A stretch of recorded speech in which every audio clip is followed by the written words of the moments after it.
उपस्थित सर्वांना मनोभावे वंदन करून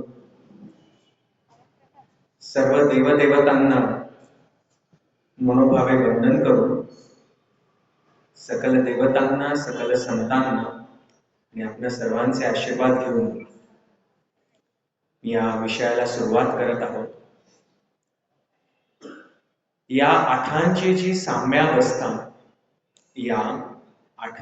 साम्यावस्था तेची माझी परम प्रकृती पार्था जिये नाम व्यवस्था ह्याची ही एक अत्यंत महत्वाची उभी आहे. या उभीच्या विषयीचं विश्लेषण आपण पाहणार आहोत. आणि आजचा आपला जो विषय आहे तो आहे गीतेतील विज्ञान आणि आत्मज्ञान. याविषयी आपण बघणारच आहोत. तत्पूर्वी मला सर्वांना आपल्याला ही विनंती करायची आहे की पूर्ण एकाग्रतेनं आपण श्रवण करावायचं आहे. मनामधले सगळे विचार विकल्प हे बाजूला कृपया करा. आपण वेळ काढून येथे आलेला आहात. जे काही संतांचे विचार येथे आहेत, जे मी मांडण्याचा प्रयत्न करणार आहे ते आपल्यापर्यंत पोहोचावेत. तर आता घरी काय चाललं असेल, गॅस संपला असेल का, सुनबाई काय करत असतील, सुनबाईंनी कोणता डबा उघडला असेल का, सुनबाई माझ्याविषयी माझ्या मुलाला काय सांगत असतील का, माझे शेजारचे हे काय करत असतील काय, असं काहीही कृपया करू नका. आपणच सुनबाई करून आणलेली आहे, त्यामुळे ते आता सोडून द्या विषय तो, आणि कृपया अत्यंत एकाग्रतेने श्रवण करा. कारण एकाग्रता ही अत्यंत महत्वाची आहे. एकाग्रता इतकी महत्वाची आहे की हे प्रतिज्ञोत्तर माझे उघड ऐका तरी अवधान एकले दिजे मग सर्व सुखासी प्राप्त होईचे हे प्रतिज्ञोत्तर माझे उघड ऐका. संत ज्ञानेश्वर महाराजच म्हणतात. काय म्हणतात? अवधान म्हणजे काय? लक्ष. अवधान एकले दिशे म्हणजे एकत्रपणे तुम्ही लक्ष द्या, म्हणजे चित्त एकाग्र करा. मग सर्व सुखासी प्राप्त होईचे म्हणजे काय?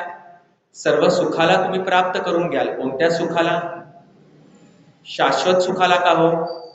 पैसा, गाडी, धन इत्यादी गोष्टींना का? इंद्रियांद्वारे मिळणाऱ्या सुखाला का? तर नाही. तर जे शाश्वत सुख आहे, जे कधीही न संपणार आहे, ते म्हणजे ईश्वराशी एकरूपता पावणं. अशा शाश्वत सुखाला तुम्ही निश्चितपणे प्राप्त करू शकाल ही माझी प्रतिज्ञा आहे, असं संत ज्ञानेश्वर महाराज म्हणतात. छाती ठोकपणे म्हणतात, ही माझी प्रतिज्ञा आहे, प्रतिज्ञोत्तर माझे उघड ऐका. म्हणून कृपया सर्वांनी एकाग्रतेने श्रवण करायचं आहे. आजचा आपला विषय आहे गीतेतील विज्ञान आणि आत्मज्ञान. आता आपण थोडासा हा अवघड विषय आहे, परंतु आपण सर्वांनी खूप जणांचा ऐकलेला आहे. आपण उत्तम श्रोते आहात आणि तो सोप्या पद्धतीने सोप्या भाषेमध्ये मी आपणासमोर मांडण्याचा प्रयत्न करणार आहे. तर मुळात हे समजून घेऊया की विज्ञान म्हणजे काय. विज्ञान या शब्दाचा जर अर्थ मांडायचा झाला तर वि आणि ज्ञान, वि अधिक ज्ञान अशी त्याची संधी होते, व्युत्पत्ती होते. तर वि म्हणजे काय? विशेष असं ज्ञान म्हणजे विज्ञान. म्हणजे काय? की कोणतीही गोष्ट किंवा कोणत्याही गोष्टीविषयीचं क्रमबद्ध ज्ञान जे अवलोकन आणि तर्क करून प्रयोग करून निष्कर्षाप्रत आलेलं आहे, ते म्हणजे विज्ञान. म्हणजे काय? अवलोकन म्हणजे काय? पूर्ण त्याच्याकडे लक्ष देऊन. क्रमबद्ध म्हणजे काय? एक कळालं त्याच्यावरचा पुढचा उपाय करा, किंवा त्याच्यावरचा पुढच्या गोष्टींचं तुम्ही तपासा, ते मुद्दे मांडा, त्याचे दावे मांडा, ते सिद्ध करून घ्या, आणि सिद्ध केल्यानंतर असं क्रमबद्ध पद्धतीने तुम्ही त्याचं अवलोकन करा, आणि अवलोकन झाल्यानंतर त्याच्याविषयी तर्क बांधा आणि त्याचं पुष्टीकरण करण्याची प्रस्तुतीकरण करा. हे विज्ञानाचा एक क्रमबाध्य असा तो एक क्रम आहे. म्हणजे त्याची एक व्याख्या अशी आपल्याला म्हणता येईल. आपल्याला काय त्याच्या फार व्याख्येमध्ये फारसा आपल्याला इंटरेस्ट नाही. आता तर्क म्हणजे काय? की एखाद्या गोष्टींच्या विषयीचा विचार जर आपण करायचा झाला तर त्या विषय मांडताना आपण इतर आणखी कोणते कोणते विचार येतात आपल्या मनामध्ये, त्या विचारांच्या आधारे ती गोष्ट मांडणे. याचं तुम्हाला एक उदाहरण देतो सोपं, की आता समजा आपल्याला एखादा मोबाईल घ्यायचा आहे आणि एखादा मोबाईल घेताना आपण दूरदर्शनवरती किंवा वर्तमानपत्रामध्ये जाहिरात पाहतो. ती अशी जाहिरात पाहतो की ते म्हणतात की आमचा मोबाईल किती चांगला आहे. कसा चांगला आहे? आमचा कॅमेरा खूप भारी आहे, खूप लांबचे पण चांगले फोटो काढतो. त्याच्यानंतर याची बॅटरी खूप चांगली, जवळजवळ 10 ते 12 तासांनी बॅटरीचं चार्जिंग लावावं लागतं, मोबाईल चार्ज करावं लागतं. तर हे त्याचे वेगवेगळे तर्क आहेत. जसं एखादी बिल्डिंग मधला आपल्याला एखादा फ्लॅट घ्यायचा झाला तर आपण काय बघतो, बिल्डर म्हणतात की आम्ही किती वर्ष झाली याच्यामध्ये आपल्याला अनुभव आहे, आम्ही गेली 25 वर्ष बिल्डिंग बांधत आहोत, याच्यामध्ये खूप भारी फर्निचर आहे, किंवा याच्यामध्ये लिफ्ट चांगली आहे, आजूबाजूला गार्डन आहे, तलाव आहे, जिम आहे, इत्यादी अनेक तर्कांच्या आधारे ती जी बिल्डिंग आहे, तो फ्लॅट हा श्रेष्ठ मानला जातो. तसे हे याला म्हणतात तर्क. तर ज्या तर्कांच्या आधारे क्रमबद्ध पद्धतीने अवलोकन करून जी गोष्ट सिद्ध करायची आहे त्या गोष्टींच्या विषयी पुष्टीकरण, प्रस्तुतीकरण दिलं जातं, या सगळ्या क्रियेला आपण म्हणतो विज्ञान. आणि हे विज्ञानाच्या आधारे जे आत्मज्ञान सांगितलेलं आहे त्याला आपण म्हणतो ज्ञान विज्ञान योग. श्रीमद भगवद्गीतेतील हा 7वा अध्याय आहे, ज्ञान विज्ञान योग. तर याच्यातलं विज्ञान जे आपल्याला म्हणायचं आहे ते म्हणजे काही सायंटिस्ट मंडळींनी, शास्त्रज्ञ मंडळींनी जे शोध लावलेले आहेत ते वगैरे, ते आता आपल्याला प्रथमदर्शी पाहायचं नाहीये. आपला तो भावार्थ नाही. पहिल्यांदा आपला जो भावार्थ असा आहे की ज्या तर्काच्या आधारे, जी उदाहरणं सांगून, ज्या गोष्टी पटवून देऊन भगवान श्रीकृष्णांनी अर्जुनाला आत्मज्ञान किती श्रेष्ठ आहे हे पटवून दिलं. ते कशाच्या आधारे पटवून दिलं, त्या विज्ञानाच्या विषयी आपण सुरुवातीला बोलणार आहोत. ते विज्ञान, त्या विज्ञानाच्या आधारे आत्मज्ञान कसं सांगितलेलं आहे हे आपण बघणार आहोत. हा आहे भगवद्गीतेतील 7वा अध्याय. आणि ज्ञानेश्वर महाराजांनी सुद्धा या 18 अध्यायांवरती भाष्य केलेलं आहे आणि भावार्थ दीपिका या ग्रंथाचं त्यांनी नाव ठेवलं. आणि पुढे नामदेव महाराजांच्या एका ओवीनं नामा म्हणे ग्रंथ श्रेष्ठ ज्ञानेश्वरी एकतरी ओवी अनुभवावी, या भावार्थ दीपिकेला ज्ञानेश्वरी असं नाव पडलं.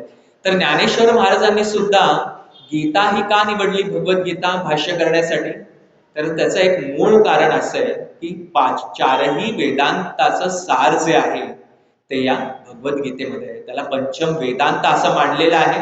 कारण आपण पाहिलं तर अर्जुन विषाद योग, सांख्य योग, ज्ञानयोग, कर्मयोग असे योग आहे. क्षेत्र क्षेत्रज्ञ विभाग योग, आत्मसंयमन योग, अक्षर ब्रह्मयोग, राजविद्या राजगुह्य योग हा शब्द प्रत्येक अध्यायामध्ये आहे.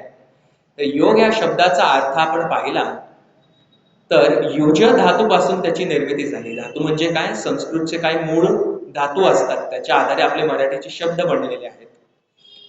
तर युज या धातूचा अर्थ, शब्दाचा अर्थ असा की जोडणे. कशाला? या देहाला ईश्वराशी जोडणे आपला ध्येय आहे, म्हणजे आपण आहोत. तर आपल्यातल्या जीवात्माला, देहाला ईश्वराशी जोडणे, ईश्वराशी एकरूपता पावणे, याला योग म्हटलेला आहे. आणि हा संपूर्ण योगाचाच भाग या 18 अध्यायांना आपण नावं पाहिलेली आहेत. तो अष्टांग योग जो आपण पतंजली किंवा इतर ऋषीमुनींचा किंवा योगासनांचा जो म्हणतो, ज्याच्यामध्ये यम, नियम, आसन, ध्यान, धारणा, प्रत्याहार, समाधी इत्यादी अष्टांग योग आहे, तो योग मार्ग वेगळा. इथे जो योग हा शब्द वापरलेला आहे तो अत्यंत मोठ्या उंचीनं वापरलाय आणि व्यापक वापरलेला आहे की देहाला ईश्वराशी जोडणे. आणि अशा प्रकारे 18 अध्यायांची नावं असल्यामुळे आणि हे वेदांताचं सार असल्यामुळे किंबहुना 5वा वेदच असं आपण त्याला म्हणू शकू. म्हणून ज्ञानेश्वर महाराजांनी या गीतेवरती भाष्य करण्याचं ठरवलं आणि सिद्धांत आणि दृष्टांत या व्याकरणावर आधारित त्यांनी ही ज्ञानेश्वरीची रचना केली. सिद्धांत आणि दृष्टांत म्हणजे काय की या ठिकाणी गीता धर्म मंडळ रोज 5 वाजता व्याख्यान ठेवतं, हा झाला सिद्धांत. पण आज 26 तारखेला आनंद प्रकाश तांदळे यांचं व्याख्यान आहे 5 वाजता गीतेतील विज्ञान आणि आत्मज्ञान या विषयावर, हा झाला दृष्टांत. तर एखादी गोष्ट समजून सांगण्यासाठी ज्याला जी उदाहरणं दिली जातात ती म्हणजे दृष्टांत, आणि ती जी गोष्ट समजून सांगायची आहे ते म्हणजे सिद्धांत. या व्याकरणाच्या तत्वावर ज्ञानेश्वर महाराजांनी ज्ञानेश्वरी लिहिलेली आहे. 7व्या अध्यायामध्ये म्हणजे ज्ञान विज्ञान योगामध्ये जो आपण त्याच्याविषयी विचार करत आहोत, तर भगवान श्रीकृष्ण पहिल्यांदा म्हणतात की तुला जर मला ईश्वराला जर जाणायचं असेल, कसं? एखादं हातावरती तुम्ही एक रत्न ठेवलं किंवा हातावरती एखादा आवळा ठेवला, तर तो आवळा कसा तुम्हाला हातावरती स्पष्ट दिसतो, बरोबर आहे की नाही? किंवा एखादं रत्न ठेवलं स्पष्ट दिसतं, त्याला आपण जाणवू शकतो, त्याचा अनुभव घेऊ शकतो. आपण असं मूड बंद केली तर आपल्याला जाणवतं आपल्या हातात काहीतरी. तेवढं तुला मी सक्षम बनवणार आहे. कशाला? की तू आत्मज्ञान जाणू शकशील. म्हणजे काय? तू मला जाणू शकशील, ईश्वराला जाणू शकशील आणि ईश्वराला प्राप्त करू शकशील. अशा प्रकारच्या मी गोष्टी तुला समजून सांगणार आहे. कशाच्या आधारे? विज्ञानाच्या आधारे. म्हणजे काय? तर्कशुद्ध अवलोकन करून मी काही गोष्टी मांडणार आहे, त्या तुला मी सांगणार आहे, जेणेकरून तुला पटेल की हे आत्मज्ञान श्रेष्ठ आहे, सिद्ध आहे, अस्तित्वात आहे आणि तू याला कसं जाणू शकतोस आणि अनुभवू शकतोस. अत्यंत महत्वाचे काही विचार या अध्यायामध्ये आहेत. अर्जुनाने जेव्हा याविषयी प्रश्न विचारल्यानंतर भगवान श्रीकृष्णांनी पहिल्यांदा गोष्टी अशा मांडल्या, त्या महत्वाच्या म्हणजे जी आपण मगाशी ओळी घेतली. या आठांची जी साम्यावस्था, तेची माझी परम प्रकृती पार्था, जिये नाम व्यवस्था जीव ऐसी. या आठांची साम्यावस्था. कोणत्या 8 गोष्टी हो? तर पृथ्वी, आग, तेज, वायू, आकाश हे पंचमहाभूत. पृथ्वी, आग, तेज, वायू, आकाश ही पंचमहाभूत आणि मन, बुद्धी आणि अहंकार या 3 गोष्टी. अशा सगळे मिळून 8 ज्या गोष्टी आहेत, त्या 8ची जी साम्यावस्था, त्या 8 गोष्टी एकत्र येऊन जी एक एकत्रित गोष्ट बनली जाते, तीची माझी परम प्रकृती पार्था. त्यालाच प्रकृती असं नाव आहे. पार्था. सावकाश सावकाश सावकाश सावकाश सावकाश.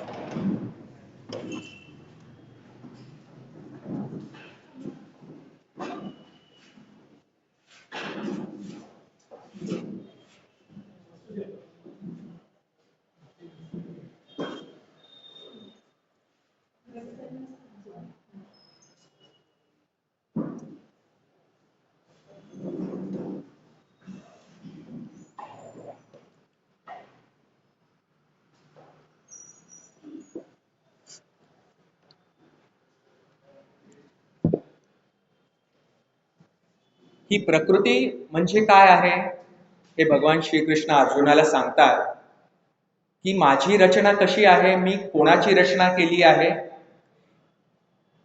या 8ची साम्यावस्था म्हणजे पृथ्वी, आग, तेज, वायू, आकाश आणि मन, बुद्धी, अहंकार या 8 ज्या गोष्टी आहेत, या एकत्रितपणे आल्यानंतर त्यालाच प्रकृती असं नाव आहे. आणि ही प्रकृती मी पूर्ण जीवांच्या मध्ये स्थित करतो, किंबहुना या प्रकृतीमुळेच जीवांची रचना होते. जे नामव्यवस्था जीव आहे त्याला जीवभूता असं म्हटलेलं आहे. जीवभूता म्हणजे आपण कोण आहोत? हे 8 साम्यावस्था आहोत. या 8ची म्हणजे कशांची? पृथ्वी, आग, तेज, वायू, आकाश आणि मन, बुद्धी, अहंकार.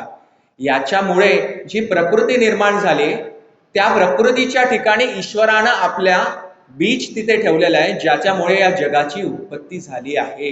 म्हणजे तो पुरुषोत्तम योगामध्ये आपण पाहिलेलं आहे बघा. पुरुषोत्तम योग 18वा अध्याय जो आहे, त्याच्यामध्ये परमश्रेष्ठ पुरुष कोणता? तर ईश्वर. आणि हा ईश्वर या प्रकृतीच्या ठिकाणी आपलं बीज ठेवतो आणि जेणेकरून या 8 गोष्टी आहेत त्या एकत्रितपणे जीवाची रचना करतात, असं भगवान श्रीकृष्ण या अर्जुनाला सांगतात. आणि त्याच्यामध्ये मन सुद्धा आहे. मन, बुद्धी, अहंकार. मन म्हणजे काय? मन नावाची गोष्ट दाखवा बरं मला, कुठे आहे? एक्सरे काढा. कुठला एक्सरे काढायचा जेणेकरून मन दिसेल? मन ही गोष्ट अस्तित्वातच नाही जिथे आपण दाखवू शकतो. पण काय मन म्हणजे? जेथे आपल्याला काही विचार आणि विकल्प येतात. म्हणजे काय? संकल्प विकल्प. म्हणजे ही गोष्ट करू का ही गोष्ट नको करू, ही करायला पाहिजे का नाही करायला पाहिजे, अशा विषयीचे जे विचार जिथे उत्पन्न होतात त्या एका स्थितीला मन असं म्हटलेलं आहे. आणि हे मन अतिशय मोठं असं आणि एक स्वयंसिद्ध असं, त्याच्यामध्ये फार मोठी ताकद आहे. एखादं मन एखाद्याचं फार चांगलं शत्रूही बनू शकतं आणि फार चांगला मित्रही बनू शकतं. मित्र कसा बनू शकतो? जर मी माझ्या मनाला सांगितलं की मी आता रोज चांगला व्यायाम करणार आहे, मी माझी तब्येत सुधारणार आहे, असं जर मी मनाला रोज सांगितलं की मन ते आपल्या बुद्धीला सांगतं. म्हणजे काय? मेंदूला सांगतं. आणि मेंदूला अनेक वेळेला काही गोष्टी कळत नसतात, काय खऱ्या आहेत किंवा काय खोट्या आहेत. आणि ते जर मनाचं आपण चांगल्या गोष्टी मनामध्ये चांगल्या आणून सातत्याने चांगलं पॉझिटिव्ह सकारात्मक जर बोलू लागलो तर मेंदूला हे कळतं की अरे हेच खरं आहे का, आणि मेंदू त्या पद्धतीने प्रयत्न करू लागतो. म्हणून आपण म्हणतो बघा की कधीही नकारात्मक बोलू नये. घरात वास्तुपुरुष असतो किंवा अशा अनेक गोष्टी पूर्वी बोलल्या जातात. त्याचं कारण हेच आहे की जे आपण चांगलं बोलतो, जे काही बोलतो, ते आपल्या मेंदूला असं वाटतं की हेच सत्य आहे आणि त्यानुसार आपली क्रिया घडू लागते. जर आपल्या मनामध्ये खूप तीव्र इच्छाशक्ती असेल की चला प्रयत्न करूया, की प्रयत्न आपोआप घडतात. पण अरे झालं तर ठीक, नाही झालं तर ठीक, मग आपले प्रयत्न कमी होतात. आणि मग काही वेळेला आपल्या बाजूने काही निष्कर्ष लागतही नाहीत, काही गोष्टी होत नाहीत. पण त्या गोष्टी आपण म्हणतो की आपण थोडंसं नशीबवान नाही आहोत. पण आपल्याला असं वाटलं पाहिजे की आपण कधीही प्रयत्नांमध्ये कमी पडलो असं आपल्याला वाटता कामा नये. जरी 1% 10% आपण नशिबावर अवलंबून असलो तरी प्रयत्नात कमी पडलो असं वाटता कामा नये. म्हणून आपण काय केलं पाहिजे? आत्तापासूनच ईश्वराला जाणण्याचा प्रयत्न केला पाहिजे. आणि अशा प्रकारे तू देखील मला जाण असं अर्जुनाला भगवान श्रीकृष्ण म्हणतात. नाहीतर काय होईल? आता आपण लहानाचे मोठे झालो, मोठ्याचा आपण वृद्धत्वाकडे आलो, आणि वृद्धत्वाकडे आल्यानंतर अनेक दिवसांनी आपल्या जी काही आपली अवस्था होणार आहे ती अवस्था लोकांना फारशी अशी त्यांना काय विषयीचं स्थिती घेणं देणं असं फारसं नाही. आजकाल आपण परिस्थिती बघतो की जो काही 12-13 दिवसांचा जो कार्यक्रम असतो तो आता 10व्या दिवसावर येतात आणि लोक 10व्या दिवशी तोंड गोड करून मोकळे होतात, अशी अवस्था आहे. त्यामुळे ती आपली अवस्था येण्याच्या आधी आपण या ईश्वराच्या विषयीचे चिंतन करून हे आत्मज्ञान जाणलं पाहिजे. त्याला अत्यंत महत्वाचा विचार आहे. तर मनबुद्धी अहंकाराच्या विषयी आपण पाहिलं की मन म्हणजे काय, बुद्धीच्या विषयी म्हणजे काय, बुद्धी म्हणजे काय, एखादी गोष्ट आपल्याला पटते किंवा नाही पटत, किंवा एखादी गोष्टी जाणण्याच्या विषयीची जी आपली स्थिती आहे, क्षमता आहे, आपली जी प्रज्ञा आहे, त्याला आपण बुद्धी असं म्हणतो. बुद्धी प्रामाण्यवादी म्हणजे बुद्धीला पटेल असंच करणारे, अशा अनेक गोष्टी तिथे आहेत. आणि अहंकार म्हणजे काय की मीपणा, मी हे केलं, मी ते केलं. हा अहंकार आपण पहिल्यांदा त्यागला पाहिजे. ज्ञानविज्ञान योगाच्या मध्ये एका ज्ञानेश्वरीच्या एका ओळीच्या मध्ये एक फार मोठं असं चित्र आहे की ज्याच्यामध्ये भक्त हा बसलेला आहे नावेमध्ये आणि त्याला पलीकडे जायचंय. पलीकडे काय आहे? ईश्वर आहे. आणि ती नदी कोणती आहे ज्याच्यात हा भक्त चाललेला आहे? ती आहे माया नदी. आणि माया नदी मध्ये जी एक नाव आहे, ज्या नावेवरनं हा भक्त चाललेला आहे, त्या नावेच्या वरती थोडंच वजन मावतं. एक माणूस त्यामध्ये चढला आणि ते बुडू लागली नाव, तर तो घाबरला. त्याने देवाचं चिंतन केलं, म्हटलं काय झालं, काय मी नावेतनं बुडायला लागलो. तेव्हा देव तिथे प्रकट झाले आणि म्हणाले की तुझ्या जवळ फक्त तू नाहीयेस या बोटीमध्ये, या नावेमध्ये फक्त तू नाहीयेस, तर आणखीन फार मोठं ओझं आहे. तर तो मनुष्य म्हणाला काय ओझं आहे, मी तर एकटाच आहे इथे. तर तेव्हा त्याला भगवान म्हणाले की अरे तू आहेस, पण तुझ्याबरोबर सगळ्यात मोठे जे ओझं आहे ते म्हणजे तुझ्या अहंकाराचं, तुझ्या अभिमानाचं. ते अहंकाराच्या ओझाचं गाठोडं तू या नदीमध्ये सोडून दे, मग आपोआप तुझी नाव तरंगायला लागेल आणि पहिलं तेरी पोचेल आणि तुला माझी प्राप्ती होऊ शकेल. अत्यंत महत्वाची गोष्ट आहे. आणि अहंकार त्यागाचा आणि भक्ती करायची हा एक मोठा सिद्धांत भगवंतांनी मांडलेला आहे. तर भक्ती कशी करायची आणि अहंकार कसा त्यागाचा आणि अहंकार त्यागून आपलं कर्म करत असताना निष्काम कर्मयोगाने भक्ती कशी करायची असा एक विषय आपण मांडणार आहोत. थोडक्यात हा विषय सगळा वेगळा आहे, परंतु भगवान श्रीकृष्णांना जेव्हा अर्जुनाच्या विषयीचं जेव्हा एखादी गोष्ट कळाली की अर्जुनाला थोडा अहंकार झाला, म्हणजे गीता सांगताना नाही पूर्वी, तर अर्जुनाला थोडासा अहंकार झालेला आहे हे भगवान श्रीकृष्णांना कळालं आणि ते बोलू लागले दोघे. तर अर्जुन म्हणाला, भगवान हे भगवंता, मी कायम तुझी भक्ती करतो, मी रोज 2 तास 3 तास तुझं नाम जप करतो, माळ ओढतो, म्हणजे मी तुझी भक्ती करतो, म्हणजे मी तुझं श्रेष्ठ भक्त आहे असं मला वाटतं. भगवंतांना कळालं की अर्जुनाला थोडा अहंकार झालाय आणि भगवंताचंच काम आहे की भक्ताचा अहंकार दूर करणं. त्यानुसार ते अर्जुनाला म्हणाले की तू हा शेतकरी बघ. एका शेतात ते अर्जुनाला घेऊन आले आणि अर्जुनाला म्हणाले की हे तू शेत बघ आणि याच्यामध्ये हा शेतकरी आहे, हा शेतकरी सुद्धा माझं नाव घेतो, म्हणजे काय, माझं नामस्मरण करतो आणि तो पण माझा श्रेष्ठ भक्त आहे. अर्जुन म्हटलं कसं काय, मी तर याला पाहिलं हा काम करतो करतो आणि फक्त 2 वेळेला तुमचं नाव घेतो, मी तर वेगळं बसून पूर्णपणे 2 तास तुमचं नाव घेतो.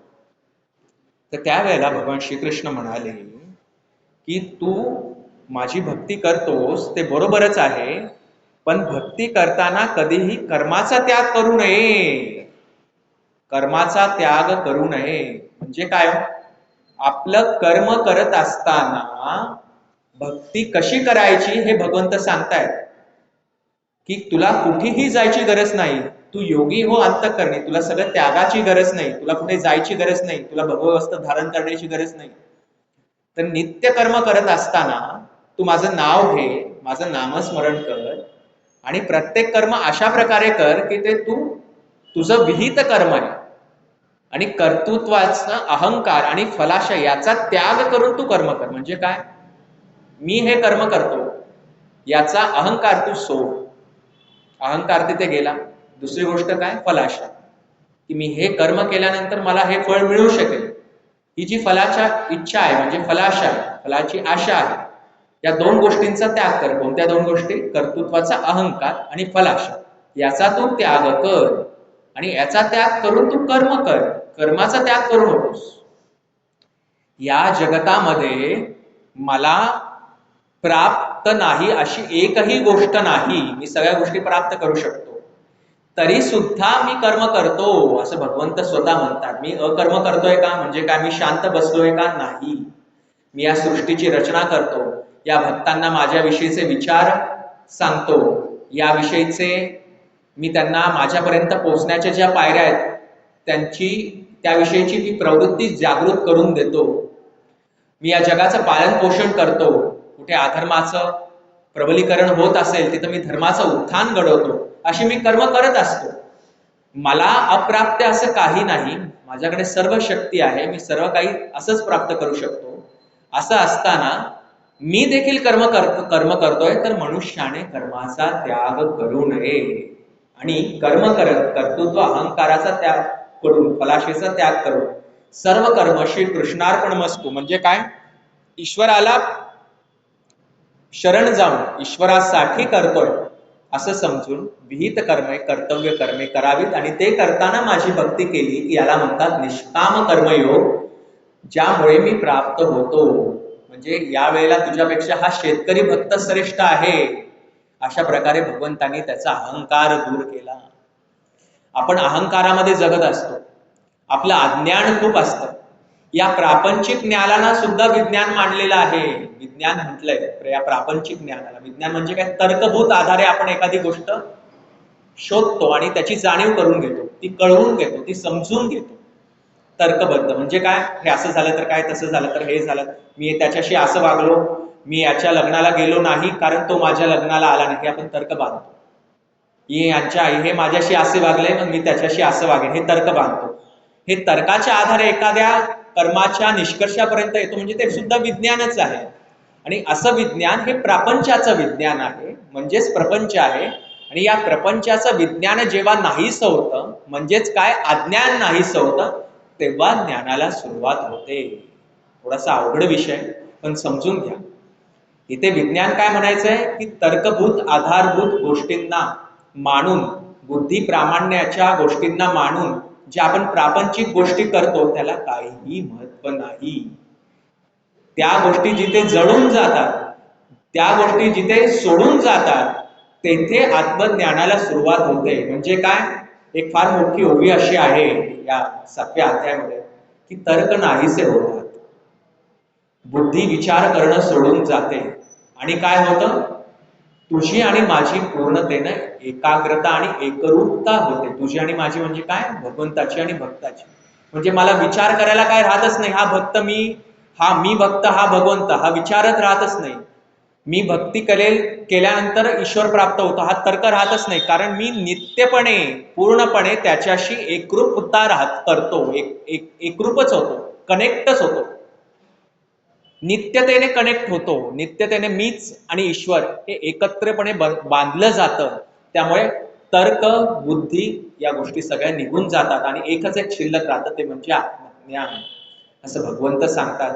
आपलं काय होतं, आपण आपल्याला ज्या गोष्टी माहिती आहेत त्याच्या आधारे आपण विचार करतो आणि त्याच्या आधारेच जीवन जगायचं का काय असं आपल्याला वाटतं. आपल्याला अरे आपण काय खूप श्रेष्ठ आहोत, आपल्याला सगळं माहिती आहे, आपण कोणाचं कशाला ऐका.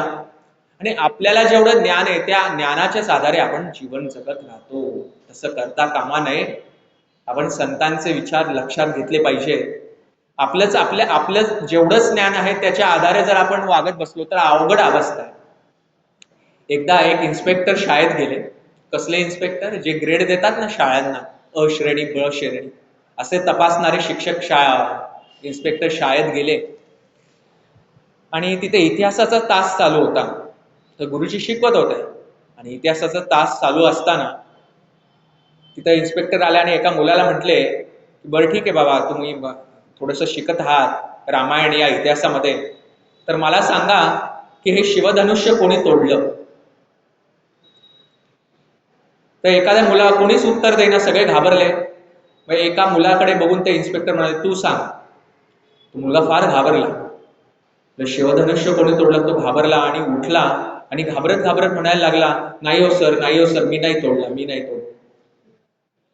ते गुरुजी त्या इन्स्पेक्टरने डोक्याला हात लावला. तर इन्स्पेक्टर दुसऱ्या मुलाला म्हटले, कोणी तोडला तू सांगतोस का. तर तो मुलगा म्हटला, नाही हो, मी काल सुट्टीवर होतो, आजच आलो सकाळी, मी नाही तोडला आणि मलाही माहित नाही कोणी, मी या वर्गात असतो तर तुम्हाला सांगितलं असतं कोणी तोडलं. तेव्हा त्या इन्स्पेक्टरांनी आणखीनच डोक्याला हात लावला आणि शेवटी ते गुरुजींना म्हणाले की तुम्ही तरी सांगा की कोणी धनुष्य तोडला. तर गुरुजी म्हणाले की मी हे काय काय सांगू शकत नाही, माझा अजून तो जो अभ्यास आहे तो व्हायचा आहे, पण समजा आमच्या शाळेत तुटला गेला असेल तर त्याचे पैसे मी तुम्हाला देतो आणि तेवढं शिवधनुष्य दुरुस्त करून घ्या. अशी अवस्था आहे. कारण त्या मुलांना आणि त्या शिक्षकांना ते ज्ञान नव्हतं.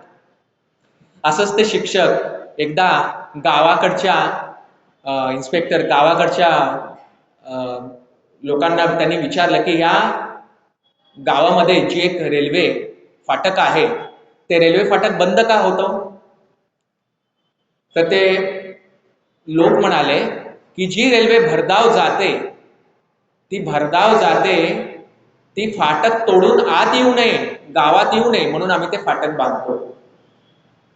म्हणजे काय, खरे तर अवस्था का बांधलेलं असतं फाटक, कारण गावातल्या लोकांनी रुळावर जाऊ नये. पण ते काय उत्तर देतात की रेल्वे आत येऊ नये, असं हे अज्ञान आहे. तर हे अज्ञान आपण सोडलं पाहिजे, तर ज्ञानापर्यंत आपण जाऊ शकतो. पुढच्या काही गोष्टींनंतर भगवान श्रीकृष्ण अर्जुनाला म्हणतात की श्रेष्ठ भक्त कोण आहे, तू माझी भक्ती कर. भक्तीच्या विषयी आपण मगाशी ऐकलं, निष्काम कर्मयोगाद्वारे आपण भक्ती करावी वगैरे. भक्ती आपण कशी करावी, नामस्मरण हा सोपा उपाय, हे आपल्याला सर्वांना माहिती आहे. रामकृष्ण हरी, जय जय रामकृष्ण हरी, रामकृष्ण हरी, जय जय रामकृष्ण हरी. आता असं आपण म्हणत असताना आपल्या मनात काय विचार आले का. तर नाही. तर आपले मनातले विचार कायम स्वरूपी ईश्वराच्या ठिकाणी यावेत, यासाठी आपण नामस्मरणासारखा सोपा उपाय केला पाहिजे, जो अत्यंत महत्वाचा आहे. याविषयीचा विचार करत असताना भगवान श्रीकृष्ण पुढे म्हणतात की 4 भक्त जे आहेत ते मी तुला सांगतो अर्जुना. एक म्हणजे आर्तू भक्त. म्हणजे काय की एखादा भक्त संकटात सापडलाय आणि त्या संकटातून दूर करावायचा असेल मला, तर तू मला या संकटातून दूर कर, हे भगवंता मी तुला शरण आलोय, कृपया मला या संकटातून दूर कर, असं जेव्हा एखादा भक्त म्हणतो त्याला म्हणतात आर्तू भक्त. संकटातून दूर करण्यासाठी केलेली भक्ती म्हणजे आर्त भक्त. दुसरा म्हणजे काय, जिज्ञासू भक्त. म्हणजे काय, मला जाणायची विषयीची जी जिज्ञासा आहे, जे मला जाणण्यासाठी येतात आणि त्यासाठी भक्ती करतात, ती म्हणजे जिज्ञासू भक्त. तिसरा भक्त म्हणजे कोणता, तिसरा भक्त म्हणजे काय की जो धनप्राप्तीसाठी, प्रॉपर्टी, पैसा, मला आणखीन माझी प्रगती होऊ दे, उन्नती होऊ दे, ऐश्वर्य वाढू दे, भोग वाढू दे, अशा संपणाऱ्या गोष्टींच्या विषयी, धनधान्याच्या विषयी प्रार्थना करतो आणि त्यासाठी माझी भक्ती करतो, हा म्हणजे कुठला भक्त, आर्तू, जिज्ञासू आणि अर्थार्थी. अर्थार्थी नावाचा हा भक्त, असं त्याला नाव दिले. पण मला कोणता भक्त प्रिय आहे, मला म्हणजे ईश्वराला. तर चौथा भक्त मला अत्यंत प्रिय आहे, तो भक्त म्हणजे काय, ज्ञानी भक्त. ज्ञानी भक्त कोणता, ज्ञानी भक्त ज्याला हे ज्ञान असेल की सर्वत्र सदा सम, हे आपणची अद्वैत ब्रह्म, हे संपूर्ण जाणे वर्म समदृष्टीचे. म्हणजे काय, या सर्वत्र समप्रमाणात मी भरून उरलेलो आहे, हे जे जाणतो आणि सर्वत्र मला पाहतो आणि त्यानुसार आचरण करतो, तो ज्ञानी भक्त हा मला प्रिय आहे. आणि या भक्तासाठी मी सदैव स्वतंत्रपणे स्वतःहून त्याच्या जवळ जातो, त्या भक्ताच्या जवळ मी जातो. गाय जशी वासराला स्वतःहून दूध देते, त्याप्रमाणे हा भगवंत भक्ताच्या शोधात जातो. फार मोठी गोष्ट आहे. 3 प्रकारचे जे भक्त आहेत, जिज्ञासू, अर्थार्थी आणि आर्तू, हे भगवंताच्या शोधासाठी जातात, तर भगवंत स्वतः ज्ञानी भक्ताच्या शोधासाठी येतात. हा फार मोठा फरक आहे. भेटीसाठी देव घाली तसे ओढी, धूत असे गोडी अर्जुनाची. अर्जुनाचं घोडं धुण्याचंही काम भगवंतानी केलेलं आहे, कारण का, तो ज्ञानी भक्त होता. पुढे आणखीन विचार मांडताना भगवंत म्हणतात की तू ज्ञानी भक्त बन. ज्ञानी भक्त म्हणजे बन म्हणजे काय, आत्मज्ञानी भक्त म्हण. आत्मज्ञानी भक्त म्हण म्हणजे काय, आत्मज्ञान जाण. जाण म्हणजे काय, आत्मज्ञानाला समजून त्या प्रकारे आचरण कर. मला नुसतं ज्ञान आहे, मी म्हटलं उद्या की मला प्रवचन करता येतं, याचं मला ज्ञान आहे, ते म्हणजे ज्ञान आहे का, नाही. तर मी प्रवचन करून दाखवल्यानंतर मग लोकांना कळेल की मला प्रवचन करता येतं, ते म्हणजे आचरण.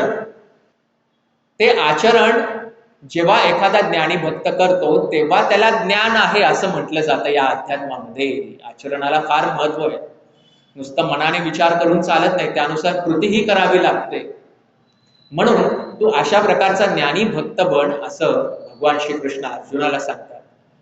आणि पुढे त्यांनी माया नदीचं देखील अनेक मोठी उदाहरणं या ज्ञान विज्ञान योगामध्ये मांडलेली आहेत.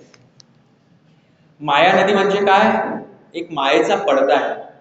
म्हणजे काय हो, की तुम्हाला वाटतंय की हा देह म्हणजे मी आहे, म्हणजे तुम्ही आहात. हे वाटणं जे आहे ना, वाटणं ती माया आहे.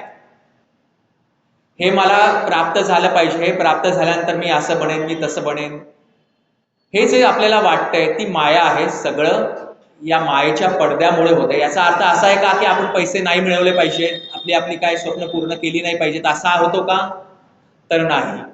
जोडून या धन उत्तम व्यवहारे, उदास विचारे वेच करे. तुम्ही चांगल्या प्रकारे धन मिळवा, परंतु सगळ्यात महत्वाचं काय आहे की अनासक्त वृत्तीनं ते धन मिळवा आणि त्या धनाचा व्यय करा, त्याचा खर्च करा.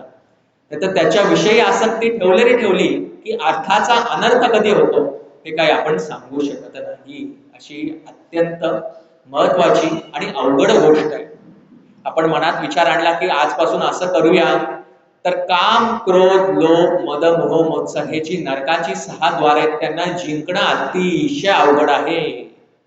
इंद्रियांना जिंकणं अतिशय अवघड आहे, अहंकाराचा त्याग करणं अतिशय अवघड आहे.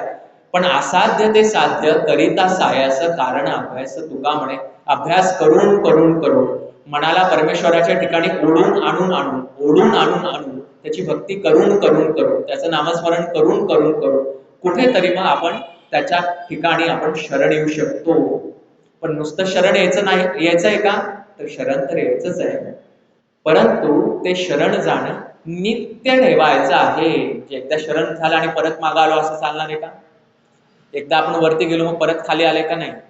पूर्णपणे नित्यतेनं आपण जेव्हा त्याच्याशी एकरूप राहू, कनेक्ट राहू, त्यावेळेला मी आणि भक्त म्हणजे ईश्वर आणि भक्त असा द्वैत निघून जातं. द्वैत म्हणजे काय? दोन वेगवेगळे विचार. भक्त वेगळा आणि ईश्वर वेगळा असं द्वैत निघून गेलं रे गेलं की त्यावेळेला अद्वैत शिल्लक जातं. मग आपल्याला कळू शकतं की आपणच ईश्वर आहोत, आपल्यातील देवत्व प्रगट होतं आणि आपण ईश्वराच्या ठिकाणी स्थिर होऊन आपल्याला मोक्षप्राप्तीसारखं श्रेष्ठ फळ प्राप्त होतं. ज्ञान असेल तर महत्वाचं आहे, ज्ञान नसेल आणि अज्ञान असेल तर गोंधळ होतो आयुष्यात. एकदा एक जाडजूड बाई वजनानं आपण सुडवलास्या सुदृढ एका डॉक्टरांच्याकडे गेल्या आणि म्हटल्या की अहो मी बरेच दिवस झाले वजन कमी करण्याचा प्रयत्न करते, पण वजन काही केल्या कमी होईना. ते म्हणले हे घ्या चहा. मी आलोच 5 मिनिटात. त्या बाईंनी लगेच चहा दिला. त्यामुळे डॉक्टर म्हणले थांबा आणखीन 5 मिनिटात, तोपर्यंत ही बिस्किट खावा. त्या बाईंना अत्यंत आवडीने बिस्किट ती खाल्ली. मग 10 मिनिटानं जेव्हा ते डॉक्टर आल्यावर ते म्हटले अहो मी तुम्हाला चहा दिला, बिस्किट दिला, तर तुम्ही ती गोष्ट खायला नाही पाहिजे होती. तुम्ही कोणीही काही दिलं तर लगेचच तुम्ही ते खाता आणि खाण्यावर तुमचा ताबा नाही, जिभेवरती ताबा नाही. त्यावेळेला मग तुमचं वजन कसं कमी होणार? तुम्ही जिभेला जिंकलं पाहिजे. जिभेला जिंकणं हे अत्यंत अवघड आहे. जीभ ही इंद्रियांचं प्रवेशद्वार आहे. बोलण्यासाठी आणि खाण्यासाठी सुद्धा आपण जीभ जिंकली पाहिजे. म्हणजे काय? जवळ रसना नाही जिंकली मग जितेंद्रिय मिथ्या झाली, ती साचार रसना जिंकली वाट मोडी विषयांची. आपल्याला आंबट चिंबट मसालेदार खायला आवडतं. वेगवेगळे मसाले आले, पावभाजीचा वेगळा मसाला, मसाले भाताचा वेगळा मसाला, या भाजीचा वेगळा मसाला, पनीरचा वेगळा मसाला. आपण इतक्या ते जिभेचे चोचले पुरवतो आणि या जिभेला जर आपण ताब्यात ठेवलं नाही रे नाही की त्यामुळे विषय वाढत जातात. विषय म्हणजे काय? इंद्रियांद्वारे मिळणारा आनंद घेण्याच्या विषयीचा आपली इच्छा वाढत वाढत जाते. म्हणून रसनेला जिंकलं पाहिजे. रसना म्हणजे काय? जिभेला जिंकलं पाहिजे. सात्विक आहार करायचा. किती आपल्या कामवाल्या बाईनं जर मीठ घातलं नसेल आमटीमध्ये तर काही चिडण्याचं कारण नाही. मीठ कमी घातलंय, आनंद मानायचा, आपलं बीपी वाढत नाही समजायचं आणि आनंदानं ईश्वराला अर्पण करायचा, नैवेद्य दाखवायचा आणि नैवेद्य दाखवल्या त्या अन्नाचा प्रसाद बनतो. अत्यंत महत्वाचा भाग आहे. ते अन्न ग्रहण करायचं. सात्विक अन्नाला फार महत्व आहे, कारण जसं आपण अन्न खाऊ त्यानुसार सूक्ष्म रस बनत असतो आणि त्या सूक्ष्म रसाच्या आधारे हे आपलं मन बनत असतं. त्यामुळे अज्ञान आपण दूर केलं पाहिजे. मग त्या बाई म्हणाल्या ठीक आहे मी काय खात नाही, पण तुम्ही मला गोळ्या तरी द्या काही, म्हणजे माझं वजन कमी होईल. डॉक्टर म्हटले ठीक आहे या गोळ्या आणि या 100 गोळ्या एका वेळेला वापरायच्या. त्या बाई म्हटल्या 100 गोळ्या वापरायच्या एका वेळेला? ते डॉक्टर म्हटले हो. बाई म्हटल्या कशा? तर या गोळ्या घ्यायच्या तुम्ही आणि सगळीकडे जमिनीवर टाकायच्या आणि बाटली लांब ठेवायची. एक गोळी आणायची, बाटलीत परत ठेवायची, दुसरी गोळी आणायची, बाटलीत परत ठेवायची, तिसरी गोळी आणायची, बाटलीत ठेवायची. असं जर तुम्ही कराल आणि असं जर तुम्ही केलं रे केलं 100 दिवस तर तुमचं सगळं वजन कमी होऊन जाईल आणि तुम्हाला काय होईल? औषधांची देखील गरज लागणार नाही. अशी आपली अवस्था आहे. आपल्याला काय करायला नको, कर्म करायला नको आणि आपल्याला लगेच निष्कर्ष पाहिजे, रिझल्ट पाहिजे, प्रयत्न करायला नको आपण. तसं ईश्वर म्हणतात की तुला मला प्राप्त करायचंय तर तुला प्रयत्न केले पाहिजे. जरी हे पंचमहाभूत आणि मनबुद्धी अहंकार मीच निर्माण केले असतील तरी या अहंकाराचा त्याग करून मनाला माझ्या ठिकाणी स्थिर करून आणि बुद्धीच्याही पलीकडे जाऊन तू माझ्या ठिकाणी एकाग्र शरण झाला रे झाला तरच मी तुला प्राप्त होऊ शकेल. पण यासाठी प्रयत्न तुला करायचे आहे असे भगवंत या अर्जुनाला म्हणतात आपला अहंकार जात नाही. अहंकार लगेचच कोण अरे म्हटलं की आपल्याला कार्य असं आपल्या लगेचच येतं. आणि आपण काय चांगलं वागलो तर आपल्याला काय स्वाभिमान नाही आणि आपल्याला वेडाट समजतील काय अशी अवस्था आली या आत्ताच्या कलियुगामध्ये. अशीच अवस्था एका राजाची होती जो अजिबातच कोणाचं ऐकत नव्हता आणि त्याला वाटत होता आपण किती श्रेष्ठ. आणि असं श्रेष्ठत्वाचं गुणगान गात असताना तो एका नदीच्या ठिकाणी आला आणि तिथे पलीकडे त्या राजाला जायचं होतं. या तीराच्या अलीकडे नाव लागलेली होती, पण नेमका त्या दिवशी नावाडी आजारी होता, त्यामुळे नावाडी काही येऊ शकला नाही. आणि नावाडी आजारी असल्यामुळे राजा शोधत होता अरे आता पलीकडे तर जायचं पण कसं जायचं. आणि राजा मग काय करायला लागला, ठीक आहे मला सगळं येतं, मला मी राजा या या जागेचा या राज्याचा मी स्वतः नाव चालवणार. राजा बसला त्या नावेमध्ये, त्याचा अहंकार जागृत झाला आणि तो वल्लव मारायला लागला. वल्लव मारतोय काय नाव पुढे जाईना. त्यामुळे राजाचा अहंकार अधिकच जागृत झाला. अरे मी वल्लव मारते नाव पुढे जात नाही, तो आणखीन जोराने मारू लागला आणि शेवटी तो दमला, पण बोट नाव काय जागेची हल्ली नाही. त्यावेळेला तिथे दासी आली, घाबरत घाबरत म्हणाली थांबा राजा मी तुम्हाला एक उपाय सांगते. राजा म्हटलं काय सांग. म्हटले अहो राजा, जी नाव तुम्ही चालवताय भल्लवताय ती त्या नावेला जी दोरी बांधली आहे ती एका खुंटीला बांधलेली आहे आणि ती खुंटीची दोरी तुम्ही काढलेलीच नाहीये आणि त्यामुळे तुम्ही किती वल्लव मारताय त्याच्यामुळे ती नाव पुढे जात नाहीये. मग राजाला अत्यंत उपरती झाली आणि ते त्यानं खुंटीची दोरी सोडली नावेची आणि मग तो नाव वळवायला लागला आणि गाडी पुढे गेली. तसं आपला हा देह आहे, आपलं हे देवत्व आहे, ते अहंकाराच्या खुंटीला बांधलं गेलेलं आहे. ती अहंकाराची खुंटी पासून आपण दूर केलं पाहिजे. आपल्या देहातल्या देवत्वाला, आपल्या स्वतःला दूर केलं पाहिजे, खुंटी सोडवून घेतली पाहिजे अहंकाराच्या, जेणेकरून मग आपण या नदीच्या प्रवासात म्हणजे या भवसागरामध्ये जे ईश्वर जो पहिलं तीर आहे तिथपर्यंत जाण्यासाठी आपल्या प्रवासाला सुरुवात होईल. माया नदीचं उदाहरण सांगताना म्हणतात की बरेचसे माया नदी म्हणजे काय, मध्ये नदी आहे म्हणजे काय, त्यांनी उदाहरण दिलंय की मायेचा पडदा आहे, तो बाजूला केला की आपल्याला दिसू लागेल सर्वत्र ईश्वर आहे. तर त्याची उदाहरण देताना त्यांनी नदीचं उदाहरण दिलंय की अलीकडे तुम्ही आहात, पलीकडे ईश्वर आहे आणि मध्ये माया नदी आहे जी तुम्हाला पार करून जायची. याच्यामध्ये अनेक जण गेले, अनेक ज्ञान मार्गाने लोक तिथे पुढे जाण्याचा त्यांनी प्रयत्न केला. ते स्वर्गरूपी कपारीमध्ये अडकून बसले, स्वर्गरूपी इच्छेच्या कपारीमध्ये अडकून बसले. म्हणजे काय की अशा प्रकारे त्यांनी यज्ञ याग वगैरे सुरू केले की मला स्वर्ग प्राप्ती व्हावी, हा त्यांचा उद्देश होता. ईश्वर प्राप्ती हा उद्देश नव्हता. पुण्य वाढवून स्वर्ग प्राप्ती व्हावी हा उद्देश. अशी लोक त्या कपारीमध्ये अडकून बसली. जी गर्विष्ठ लोक होती त्यांना गर्वरूपी मगरींनी चभळून टाकलं. नदीतनं प्रवास करत असताना मगरी येतात ना, तसं या माया नदीमध्ये गर्वरूपी मगरी आहेत ज्या आपल्याला खाऊन टाकतात. त्याच्यानंतर क्रोधरूपी भोवऱ्यामध्ये तुम्ही अडकून बसता आणि तळाला पोहोचता. क्रोध भोवरे जे असतात ना, एकदा अडकल्यानंतर पाण्याच्या तळाशी आपल्याला घेऊन जातात, तसे क्रोधरूपी भोवरे या नदीमध्ये आहेत, या माया नदीमध्ये आहेत. ते तुम्हाला खालीपर्यंत तळाशी नेऊन ठेवतील. अडकून बसाल तुम्ही या माया नदीमध्ये आणि पुनरपी जननम पुनरपी मरणम या चक्रामध्ये तुम्ही अडकून राहा. म्हणजे काय, परत जन्म परत मृत्यू. नुसता मनुष्याचा काम नाही, 84 लक्ष एवढे आहेत आपल्याकडे, 84 लाख. किती किडे आहेत, किती मुंग्या आहेत, किती प्राणी आहेत, किती पशु पक्षी आहेत. या सगळ्यांच्या योनीमधून जन्म घेतल्यानंतर 84 लक्ष योनीतून फिरल्यानंतर पुढची जी योनी आहे ती मग आपल्याला मनुष्य देह मिळतो.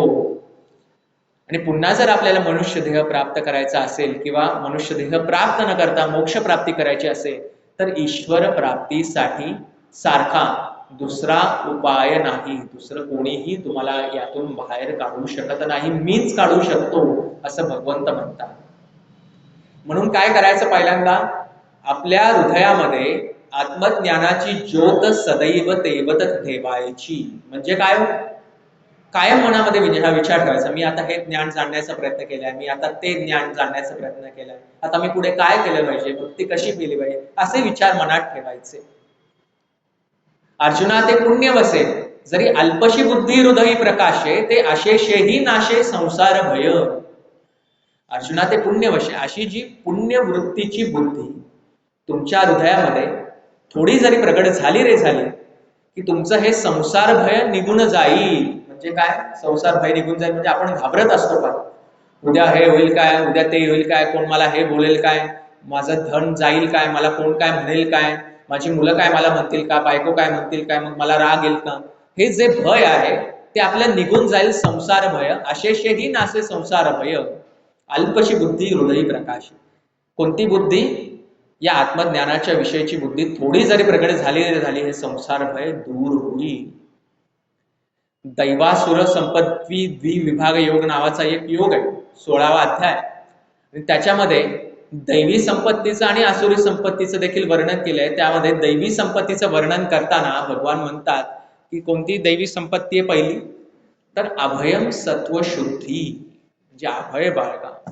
कशाला, की छोट्या मोठ्या गोष्टींना, या प्रापंचिक गोष्टींना अभय वागा. म्हणजे कसंही काही वागा असं नव्हे, पण न घाबरता माझ्यावर पूर्ण श्रद्धा ठेवून, या सर्व जगताचा पालन करता मी आहे, सर्व कारण मी आहे, कारक मी आहे, जे साध्य करायचं ते देखील मी आहे, साध्य साधन मी आहे, ज्ञाता नेय मी आहे, हे सगळं मीच आहे असं जाणून तू कर्म कर आणि तू निश्चिंत राहा, कसलीही चिंता करू नको. म्हणजे काय, अभयम सत्वशुद्धी असं त्याचा अर्थ. आपण ते फार घाबरत बसतो आणि या घाबरत बसल्यामुळे आपण त्या विचारांमध्ये अडकून जातो, जे मुळात काही गोष्टी होणाऱ्या पण नसतात त्या आपल्या मनामध्ये येतात आणि त्याच्यावरती विचार आपण करत बसतो आणि आपला वेळ जातो. आणि वेळ कसा जातो आपल्याला कळत नाही, कसा जातो कळत नाही. बघता बघता 5:06 वाजायला आले, आपण एक क्षण आणू शकतो का हो परत, तर नाही. असं असताना आपण ईश्वराची भक्ती का करत नाही, हा अत्यंत महत्वाचा भाग आहे. या ज्ञान विज्ञान योगामध्ये भगवंत हेच म्हणतात अर्जुनाला की या सर्वश्रेष्ठ जगतामध्ये मी सर्वश्रेष्ठ आहे. जसं तपामध्ये ज्ञान जसं श्रेष्ठ आहे, यज्ञ जसा श्रेष्ठ आहे तपामध्ये, किंवा या भक्तीमध्ये नामस्मरण कसं श्रेष्ठ आहे, या सुगंधामध्ये फुलांचा सुवास कसा श्रेष्ठ आहे, किंबहुना देवतांमध्ये इंद्र कसा श्रेष्ठ आहे, नदीमध्ये गंगा कशी श्रेष्ठ आहे, अशा प्रकारे मी सर्वश्रेष्ठ आहे. आपल्याला विभूती योगामध्ये 10व्या अध्यायामध्ये सुद्धा या विभूती ऐकायला मिळतात, या पाहायला मिळतात. त्यामुळे भगवंत अर्जुनाला या विज्ञानाच्या आधारे सांगतात की हे सर्व तू जाणून घे, आणि म्हणजे तुला हातात असलेल्या रत्नासारखी माझी अनुभूती मिळेल.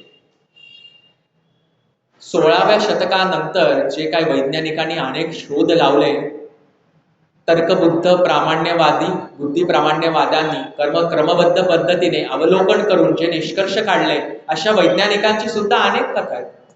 एकदा एक वैज्ञानिक आपल्या आयुष्याची शेवटची 5 वर्ष, आईन्स्टाईनचं आयुष्याची शेवटची 5 वर्ष त्यांनी धर्मगुरूच्या सानिध्यात वापरली. एकदा एक वैज्ञानिक असं स्पेसमध्ये जात होते, म्हणजे काय, अंतराळात जात होते, अंतराळ यानातून. आणि अंतराळ यानात गेल्यानंतर त्यांनी पाहिलं की एक अशी शक्ती येते, एक प्रकाश, आणि ती जवळ येते, आणि ती जवळ येते आणि ती आली त्या अंतराळ यानाच्या आत आणि त्यांच्या आतमध्ये सामावली.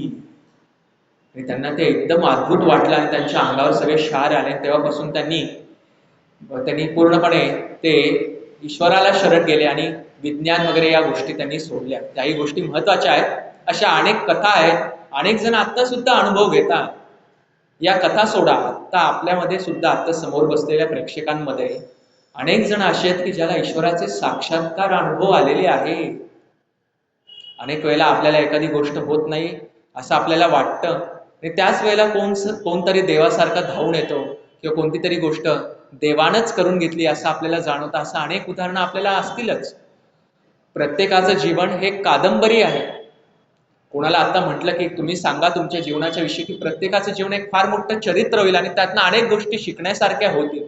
पण आपण शिकत नाही आणि आपण निंदा करत बसतो, हे अत्यंत गोष्ट आहे. आपल्याला वाटतं आपलं दुःख किती श्रेष्ठ, आपण दुःखी आहोत, पण दुःख पाहता जवा पाडे सुख पर्वता एवढे आपण विसरून जातो. या जगतामध्ये एवढं दुःख आहे, या सगळ्या दुःखांचं एकत्रीकरण केलं आणि एका गाठोड्यामध्ये बांधलं आणि गाठोडं बांधल्यानंतर ते दुःख सगळ्यांना समप्रमाणात वाटलं तर प्रत्येक जण म्हणतील की मला माझ्या आधीच दुःख परत द्या.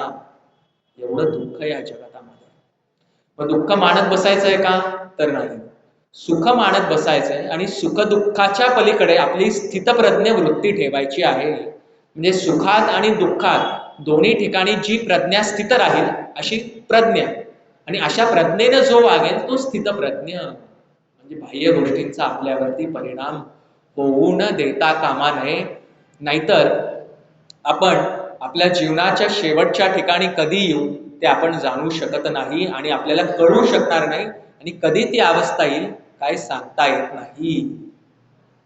अरे आपण याला कालच भेटलो होतो, अरे याला आपण सकाळीच भेटलो होतो, अशी कितीतरी उदाहरणं आपल्या डोळ्यासमोरून निघून जातात. त्यामुळे हात जोडून सर्व संतान आपल्याला हेच सांगतात की तुम्ही कृपया करून या ईश्वराच्या विषयीचं ज्ञान मिळवा आणि तसं आचरण करा. आणि आपण आजकाल संतांचं साहित्य हेच संतांचे विचार आहेत. संत असे काय मुळात अस्तित्वात आहेत का? आता ज्ञानेश्वर, नामदेव, एकनाथ, रामदास, तुकाराम नाही आहेत, पण त्यांचे विचार म्हणजे त्यांचं साहित्य ते अस्तित्वात आहेत आणि तेच आपले सद्गुरू आहेत. ते आपण जाणलं पाहिजे, कारण सद्गुरूंना या जीवनामध्ये अत्यंत महत्वाचं स्थान आहे. सूर्य असतो आणि आपण पाहिलं लहानपणी तुम्ही खेळला असाल की मित्रांच्या मध्ये तुम्ही एखादा कागद घेतला असाल आणि एक भिंग असतं बघा, ते भिंग सूर्याच्या प्रकाशामध्ये तुम्ही आणण्याचा प्रयत्न करत असाल आणि त्या भिंगाच्या आधारे जेव्हा सूर्यकिरण एकत्रित येऊन त्या कागदावर पडतात, थोडा वेळ जातो आणि जास्त किरणे पडले की तो कागद जळायला लागतो. आपण सर्वांनी हे पाहिलं असेल किंवा कोणीतरी प्रत्यक्षात केलंही असेल. पण तुम्ही भिंग न ठेवता नुसतीच किरणं घेतली तर कागद जळेल का? तर नाही. त्यामुळे तुम्ही सद्गुरू रूपी भिंग घ्या, जेणेकरून ईश्वराचे जे विचार आहेत, ज्ञान आहेत, शिवाय जे आत्मज्ञान आहे त्याचं एकत्रीकरण तुमच्यावरती येईल आणि तुमचं अज्ञान जळून जाईल आणि तुमचं ज्ञान वाढेल. आणि या सर्वत्र, या सर्व प्रकृतीला, या सर्व लोकांना, या सर्व ईश्वरानं निर्माण केलेल्या जगताचा पालन करता मीच आहे. त्यामुळे तू माझीच उपासना कर, मलाच जाण आणि माझी प्राप्ती करून घे, असं भगवंत या अर्जुनाला या अध्यायामध्ये म्हणतात. पुढे अर्जुन म्हणतो की मला आणखीन चांगल्या पद्धतीने तुम्ही सांगा याविषयी, आणि त्याचा पुढचा भाग या पुढच्या अध्यायामध्ये आहे. परंतु मुळात या अध्यायाचा ज्ञान विज्ञान योगाचा निष्कर्ष असा आहे की विज्ञानाच्या आधारे म्हणजे तर्कांच्या आधारे शास्त्रबद्ध पद्धतीने क्रमबद्ध अवलोकन करून तर्क मांडून जर आपण पाहिलं तर ईश्वर नक्कीच अस्तित्वात आहे. आहे आहे आहे आहे नाही याच्या पलीकडे आहे रूपानं आहे. तर अनेक उदाहरणं आहेत आज सुद्धा. असं साधी सोपी उदाहरणं पाहायची झाली तर जगन्नाथपुरी मंदिरावरचा झेंडा आहे बघा, उलट्या दिशेने वाहतो. त्याच्यानंतर अमरनाथाचं जे पिंड बनतं ते आपोआप बनतं. अनेक अशा ठिकाणं आहेत जिथे गंगा प्रगट होते किंवा पाणी प्रगट झालेलं आहे ज्याचं उत्पत्ती स्थान आपल्याला माहीत नाहीये. अशा अनेक चमत्कारिक गोष्टी सुद्धा आज सुद्धा घडत आहेत, त्याला कोणाकडे काहीही उत्तर नाही. आणि त्या उत्तरांच्या पलीकडे मी आहे, कारण मीच उत्तर आहे, मीच प्रश्न आहे, याची जेव्हा ज्याला आपल्याला जाणीव होते तेव्हा मग आपलं दुःख दूर होतं. आणि म्हणून आपल्या सर्वांना आम्ही हात जोडून विनंती करतो की सर्वांनी या संतांचं साहित्य थोडं का विना रोज 10 मिनिटं वाचायचं आहे. ज्ञानेश्वर महाराजांची ज्ञानेश्वरी, रामदास स्वामींचा दासबोध, एकनाथ महाराजांची एकनाथी भागवत, तुकाराम आणि नामदेव महाराजांची गाथा रोज 10 मिनिटं का होईना वाचायचं आहे. आपल्या मुलांना, नातवंडांना सांगायचं आहे. हे मी प्रत्येक प्रवचनाच्या शेवटी सर्वांना विनंती करतो, कारण या विनंतीद्वारेच थोड्या काही प्रमाणात गोष्टी होतील ज्यामुळे पुढच्या पिढी वाढल्या जातील. नाहीतर अत्यंत अवघड अवस्था आहे हे आपण सर्वजण पाहतो. आणि म्हणूनच सर्वांना ज्ञान मिळावं या धारणेनं, या भावनेनं, या इच्छेनं, या प्रेरणेनं गीता धर्म मंडळ अनेक वर्षांचा त्यांचा इतिहास आहे. ते रोज अशा पद्धतीचे कार्यक्रम ठेवतात, आयोजन करतात. त्यांनी मला इथे संधी दिली आणि आपणही सर्वांनी हे जाणण्याचा प्रयत्न केला, त्याबद्दल त्यांचे आणि आपले देखील आभार. आणि आता आपण थोडस भगवंताकडे एक मागणं मागूया की जे या सर्व संतांनी मागितलेलं आहे. सर्व संतांनी पसायदान मागितलेलं आहे. सर्व संतांनी, शेवटी ज्ञानेश्वरांनी पसायदान मागितलंय, नामदेवांनी पसायदान मागितलंय, रामदास स्वामी सुद्धा म्हणतात कल्याण करी राम राया. नामदेव महाराज सुद्धा म्हणतात अहंकाराचा वारा नला दोरग जसा. ज्ञानेश्वर महाराज सुद्धा म्हणतात जे खेळांची व्यंकटी सांडो तया सत्कर्मी रती वाढो. अत्यंत महत्वाचं आहे. आणि तुकाराम महाराज सुद्धा आपल्या एका अभंगामध्ये म्हणतात, मी थोडंसं ते गाऊन दाखवणार आहे. मी संगीत विशारद, संगीत अलंकार असल्यामुळे ते मी गाण्याचा प्रयत्न करणार आहे.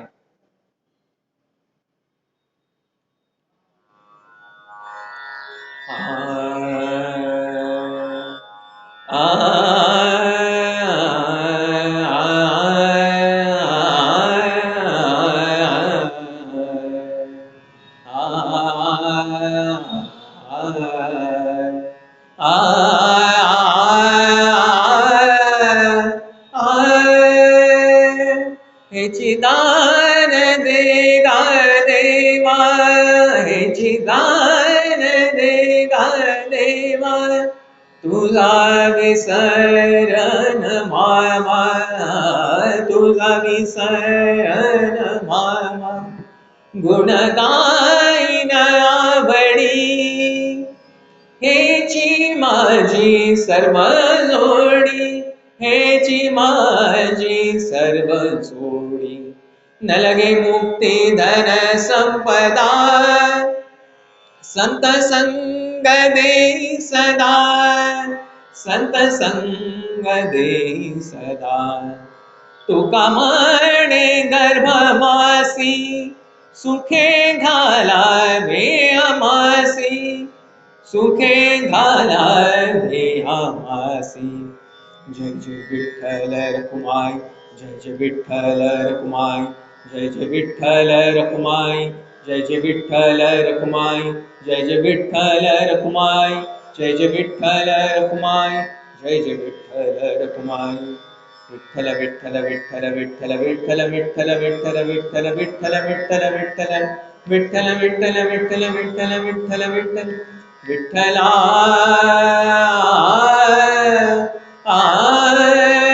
विठ्ठल विठ्ठल विठ्ठल विठ्ठल विठ्ठल विठ्ठल विठ्ठल विठ्ठल विठ्ठल विठ्ठल. बोला पुंडलिक वरदे हरी विठ्ठल. श्री ज्ञानदेव नामदेव एकनाथ रामदास तुकाराम. पंढरीनाथ भगवान की जय. सब संतन की जय. सब विश्व की जय.